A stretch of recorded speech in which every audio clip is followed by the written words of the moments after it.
ನಮಸ್ಕಾರ ಸ್ನೇಹಿತರೆ, ಗಣಿ ಎಜು ಎಕ್ಸ್ಪ್ಲೋರ್ ಯೂಟ್ಯೂಬ್ ಚಾನಲ್ಗೆ ಸ್ವಾಗತ.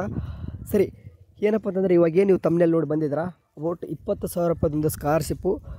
ನೀವೇನಾದರೂ SSLCಯಲ್ಲಿ 60% ಅಥವಾ 12th ಅಂದರೆ ಸೆಕೆಂಡ್ PUCಯಲ್ಲಿ 60%, ಮಿನಿಮಮ್ 60% ಮಾಡಿದರೆ ನೀವು 20,000 ರೂಪಾಯಿ ಸ್ಕಾಲರ್ಶಿಪ್ಗೆ ಅಪ್ಲೈ ಮಾಡೋಕ್ಕೆ ಎಲಿಜಿಬಲ್ ಇರ್ತೀರ. ಇನ್ ಕೇಸ್ ಇದರ ಸೆಲೆಕ್ಷನ್ ಆಯಿತು ಅಂದರೆ ಖಂಡಿತವಾಗಿ ಜೆನ್ಯೂನ್ ಆಗಿರುವಂಥದ್ದು, ಎಲ್ಲರೂ ಕೂಡ ಬರುವಂಥದ್ದು ಸ್ಕಾಲರ್ಶಿಪ್ ಆಗಿರ್ತದೆ. ಓಕೆ, ಇದ್ರ ಬಗ್ಗೆ ಎಲ್ಲನೂ ಕೂಡ ಡೀಟೇಲ್ಸಾಗಿ ಈ ಒಂದು ವಿಡಿಯೋದಲ್ಲಿ ತಿಳಿಸ್ಕೊಡ್ತಿದ್ದೀನಿ. ಎಲ್ಲಿ ಕೂಡ ಅಪ್ಲೈ ಮಾಡೋದಂತ ಕೂಡ ಹೇಳ್ತೀನಿ.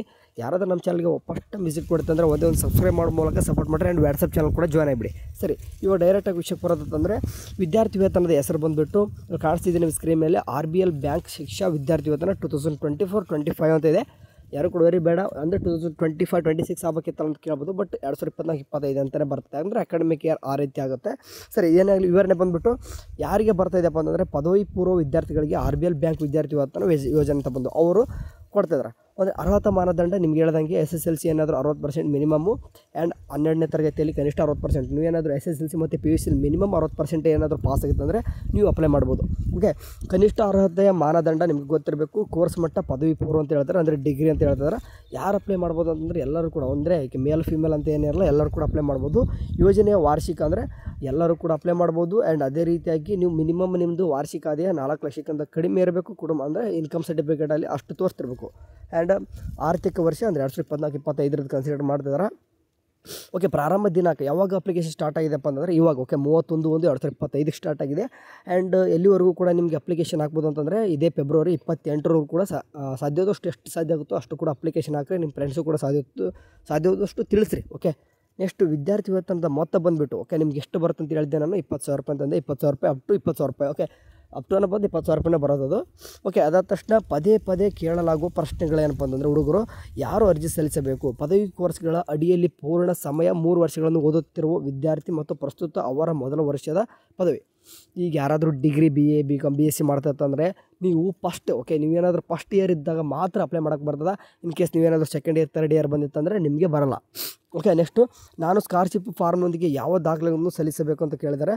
ಓಕೆ, ನೆಕ್ಸ್ಟ್ ಮತ್ತು ಇನ್ನೊಂದು ಕೇಳಿದ್ರೆ 3ನೇದು ಬಂದುಬಿಟ್ಟು ವಿದ್ಯಾರ್ಥಿಯ ಬ್ಯಾಂಕ್ ಖಾತೆಯನ್ನು ಹೊಂದಿರೋದು ಕಡ್ಡಾಯ ಹೌದು ಅಂತ ಹೇಳಿದ್ದಾರೆ. ನೆಕ್ಸ್ಟ್ 2ನೇದು ಬಂದುಬಿಟ್ಟು ಇಲ್ಲಿ ಕೇಳಿದೆ ಏನೇನೆಲ್ಲ ಡಾಕ್ಯುಮೆಂಟ್ಸ್ ಬೇಕಂತ ಇಲ್ಲಿ ಕೇಳ್ತಿದ್ದಾರೆ ನೋಡಿರಿ.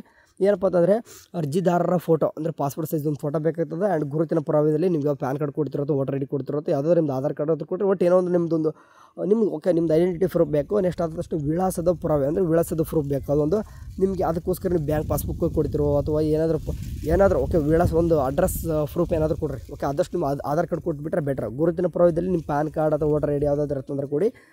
ನೆಕ್ಸ್ಟು ಇಲ್ಲಿ ಹೇಳ್ದಂಗೆ ವಿಳಾಸದ ಅಂದರೆ ಗುರುತಿನ ಪುರಾವೆ ಅಥವಾ ವಿಳಾಸದ ಪುರಾವೆಗೆ ನೀವು ಆಧಾರ್ ಕಾರ್ಡ್ ಕೊಟ್ಟರು ಕೂಡ ನಡೀತದೆ.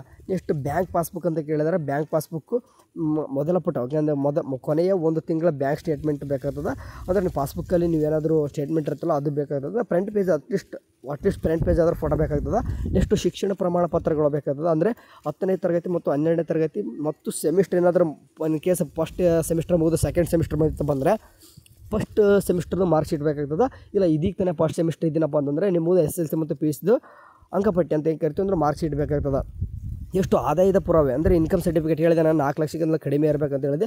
ಅದಾದ ತಕ್ಷಣ ಬೋನಾಫೈಡ್ ಪ್ರಮಾಣ ಪತ್ರ ಅಂತ ಕೇಳಿದಾರೆ. ಅಂದರೆ ಬೋನಾಫೈಡ್ ಫಾರ್ಮ್ ಸಿಗ್ತದೆ, ನೀವೇ ತುಂಬ್ಕೋದು ನಿಮ್ಮ ಪ್ರಿನ್ಸಿಪಲ್ ಹತ್ರ ಸೈನ್ ಮಾಡಿಸ್ಕೊರಿ, ಅದು ಕೂಡ ಇಲ್ಲಿ ಅಪ್ಲೋಡ್ ಮಾಡಬೇಕಾಗ್ತದೆ. ನೆಕ್ಸ್ಟು ನಿಮಗೆ ಹೇಳ್ದಾಗೆ ಕೆಲವೊಂದಿಷ್ಟು ಕಾಲೇಜ್ ಫೀಸ್ ಕಟ್ಟಿರ್ತಾರೆ ಅದನ್ನು ಕೊಟ್ರಿ. ಆ್ಯಂಡ್ ರಸೀದಿ ಅಂದರೆ ಶುಲ್ಕ ರಸೀದಿ ಅಂತ ಹೇಳಿದವರು ಬೋಧನಾ ಶುಲ್ಕ ಎಲ್ಲನೂ ಕೂಡ ಅಂದರೆ ನೀವು ಎಲ್ಲರೂ ಅಡ್ಮಿಷನ್ ಆಗುವಾಗ ಕೆಲವೊಂದಿಷ್ಟು ಡಾಕ್ಯುಮೆಂಟ್ಸ್ ಎಲ್ಲನೂ ಕೂಡ ಇದು ನೋಡಿರಿ.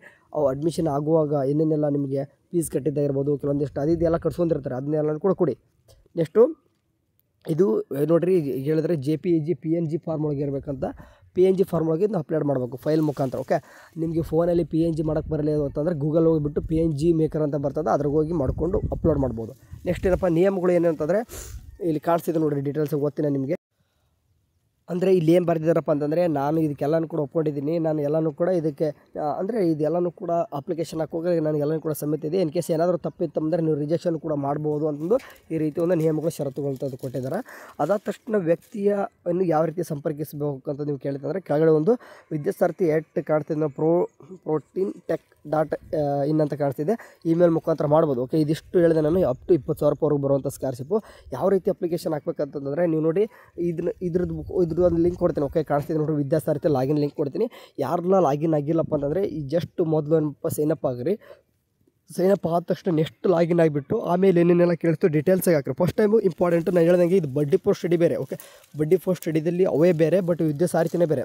ಇದು ಕೂಡ ಒಂದು ರೀತಿ ಬಡ್ಡಿ ಪೋಸ್ಟ್ ಸ್ಟಡಿದಲ್ಲಿ ಯಾವ ರೀತಿ ಇರ್ತದೋ ಅದೇ ರೀತಿಯಾಗಿ ಇದು ಕೂಡ ಬಂದುಬಿಟ್ಟು ವಿದ್ಯಾ ಸಾರಥಿ ಬಂದು ಇದು ಕೂಡ ಒಂದು ಬಡ್ಡಿ ಪೋಸ್ಟ್ ಸ್ಟಡಿ ಥರನೇ, ಬಟ್ ಇದು ಬಡ್ಡಿ ಪೋಸ್ಟ್ ಸ್ಟಡಿ ಅಲ್ಲ, ಇದು ಬೇರೆ. ಓಕೆ, ಅಪ್ಲಿಕೇಶನ್ ಹಾಕೋರು ಹಾಕ್ಬೋದು. ಓಕೆ, ಇದು ಕೊಡ್ತಿರೋದು ಯಾರು RBL ಅಂತ ಹೇಳಿದೆ ನಾನು. 20,000 ರೂಪಾಯಿ ಸ್ಕಾಲರ್ಶಿಪ್ ಇದೆ. ಯಾರೆಲ್ಲ BA BCom BS ಯಾರೆಲ್ಲ ಡಿಗ್ರಿ ಓದ್ತಾಯಿದ್ರು ಅವರೆಲ್ಲನೂ ಕೂಡ ಅಪ್ಲಿಕೇಶನ್ ಹಾಕ್ಬೋದು.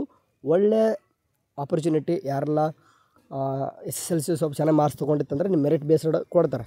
ಓಕೆ, ಸರಿ, ಇದಿಷ್ಟು ಅಂದರೆ ಜೆನ್ಯೂನ್ ಆಗಿರುವಂಥದ್ದು. ಪದೇ ಹೇಳ್ತಿದ್ದೀನಿ ಅಂತ ಅಂದರೆ ಬೇಜಾರ ಬಿಡ್ರಿ. ಯಾಕಂದರೆ ಜೆನ್ಯೂನ್ ಆಗಿರುವಂಥ ಸ್ಕಾಲರ್ಶಿಪ್ ಮಾತ್ರ ನಾನು ಯೂಟ್ಯೂಬ್ ಚಾನಲ್ ವಿಡಿಯೋ ಮಾಡ್ತೀನಿ. ಓಕೆ, ಸುಮ್ಮನೆ ಯಾವ ಕೂಡ ಮಾಡಲ್ಲ. ಓಕೆ, ಸಾವಿರಾರು ಇರ್ತವೆ, ಬಟ್ ನಾವು ಮಾಡೋವಂಥ ಜೆನ್ಯೂನ್ ಮಾತ್ರ ಇರ್ತದೆ.